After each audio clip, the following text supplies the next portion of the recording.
Hello, everyone. I am MC Ellis, the Implementation Specialist at Resources for Resilience. I'm here to expound on the conversation of community resiliency and moving the dream forward.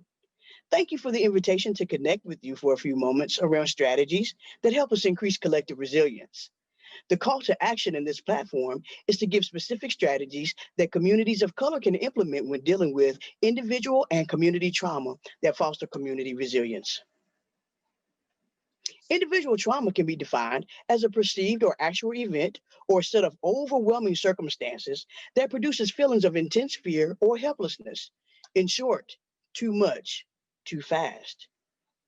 The National Child Traumatic Stress Network defines community trauma as exposure to intentional acts of interpersonal violence committed in public areas by individuals who are not intimately related to the victim.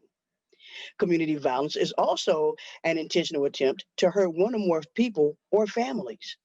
Individuals in these living conditions in communities with violence that include sexual assault, burglary, mugging, the sound of gunshots, presence of gangs, drug abuse, racial tension, and other forms of social disorder often have heightened fears that harm could come at any time and experience the world as unsafe and terrifying.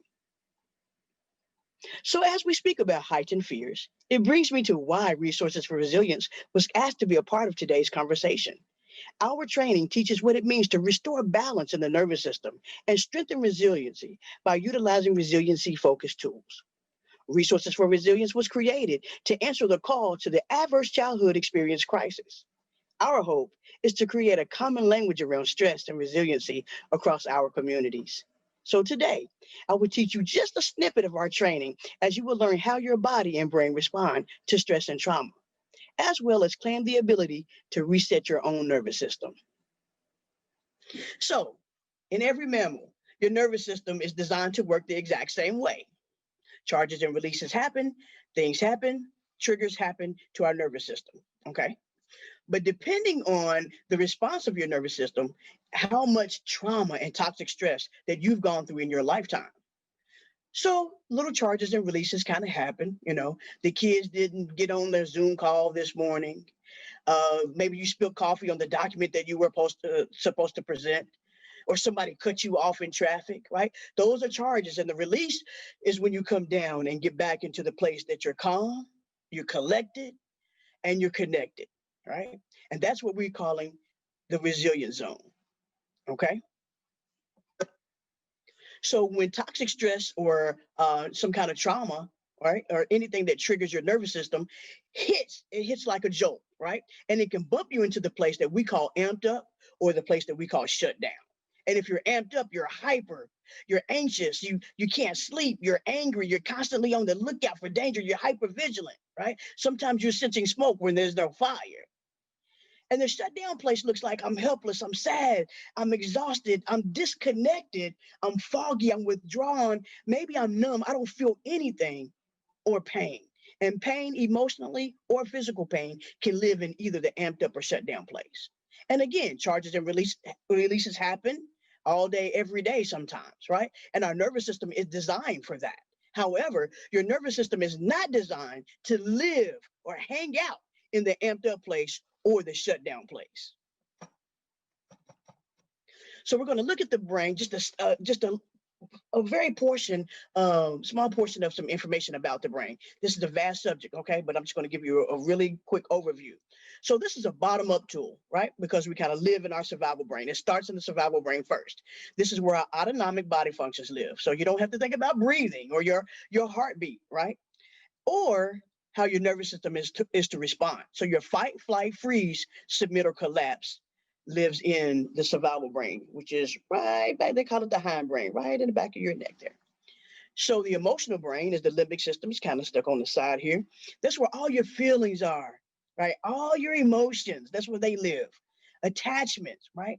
Responses based on memory, right? And where your amygdala is assessing for levels of safety or threat, right? So you have these emotional things that's going on, right, in response to what's happening in your survival brain. Right.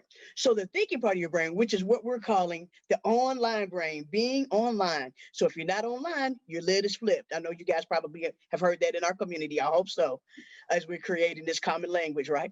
But if you're online, you're connected to your prefrontal cortex, your thinking brain, right? This is your executive control. You can hear and understand and articulate language here. You can create here, right? You can process language here. You can actually hear what folks are saying in the thinking part of your brain. You can develop strategies as we're developing strategies in our communities. We all do that here in your online brain, okay? But if you're in your survival brain, you are not connected to your thinking brain. So if you're in your hindbrain, then guess what? Your survival brain, you're offline. You have flipped your lid. But online means that you're thinking and you're in control of all your impulses and executive control. Make sense? I hope so. So the amygdala is a small part of your brain that's assessing both for safety and threat, mostly safety. It wants to know, are you safe or not? Okay. MC, am I safe enough to be in this room articulating this information to you guys? Right. So my amygdala has to know that I'm safe so that I can stay online and doing this work. Okay. We have what we call a negativity bias, where our nervous system is always scanning every environment, every conversation, even for safety or threat. Am I safe or not? So it works like a smoke detector, right?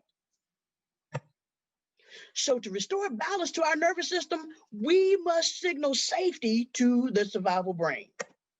The survival brain only understands the language of sensation. Okay. The crux of the training is for every emotion, there's a physical manifestation that's happening in your body, right? There's a physical feeling, physical sensations, we call them, are happening in your body. Listen, if you can get your body feeling good, then your emotions and your mental state will follow, right? But your nervous system reacts first. Your nervous system is going to respond to whatever is triggering your nervous system, okay? And you can't talk people down from an amped up place. You can't talk people out of a shut down place, okay? Because the brain and the nervous system, I like to do like this, the brain and the nervous system communicate through sensations, not words. Not words. It's important to know. Sensations, the physical feelings happening in your body. That's how the brain and the body talk. And when you come back to the place where you're most resilient, calm, cool, and collected, what you're going to notice when everything settles is you're going to take a deeper breath. Your heart rate is going to begin to slow down. Your muscles are going to relax. Your voice will become calmer, and you will feel more grounded and more sturdy. So we have what we call the face-heart connection. So we experience safety with others to connect with them. I can't connect with you if if my amygdala is sensing danger, danger, danger. So when we connect with others, we are in our thinking part of our brain, right? We can support each other, right? We can do community projects together. We can teach our children together, right? We can sit down and have a meal together, right? So it improves our chances of survival if we are in connection. Connection is everything, right? So the neurobiology behind connection is both being with and saying how much excuse me, being with is both what we say and how we say it to create safety to someone else. So basically, how you show up in the room matters.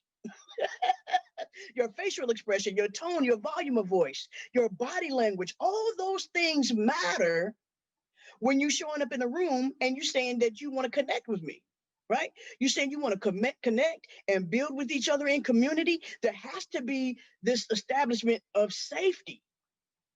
Because of this negativity bias, our nervous system is always scanning every environment, every conversation for safety so that you don't shut down or get amped up. Okay. So your first line of defense in your autonomic nervous system is connect. Your nervous system, we are created to live in connection. And our nervous system wants to connect first. But if it misses that opportunity to connect, right? You think that that person is being disrespectful to you, or somebody shows up that has that looks like a person that has harmed you before, or you have some kind of anxiety about maybe a presentation that you're going to do and you don't know how people are going to respond. If your nervous system misses that opportunity to connect, you will go into fight or flight. So fight or flight could look like running or fighting, but it can also look like attacking yourself and attacking others. It could look, and that's in the amped up. In the shut down, it could look like isolation and disconnection. Okay, I'm not going to show up to the meeting today. I'm not going to respond to my emails or text messages today. Today. I'm not going to show up on Zoom today, right? Or it could look like fighting with your words. It could look like I'm being facetious or sarcastic, right, in my communication. And if it misses that opportunity to fight or flee, right, that energy, by the way, has to escape your body, because if not, it will make you physically sick. Illness, which is when we talk about ACEs, comes from that trapped fight or flight energy in your body that has not been released. And depending on the amount of toxic stress and trauma that you've gone through, you could go into freeze, submit, or collapse. And this is what the nervous system is designed to do, right? It's designed to keep you safe. And so we have 7 tools that we teach. We teach sensing in, right? And that's paying attention to those physical sensations that's happening in your body. And we use this tool with all the other tools.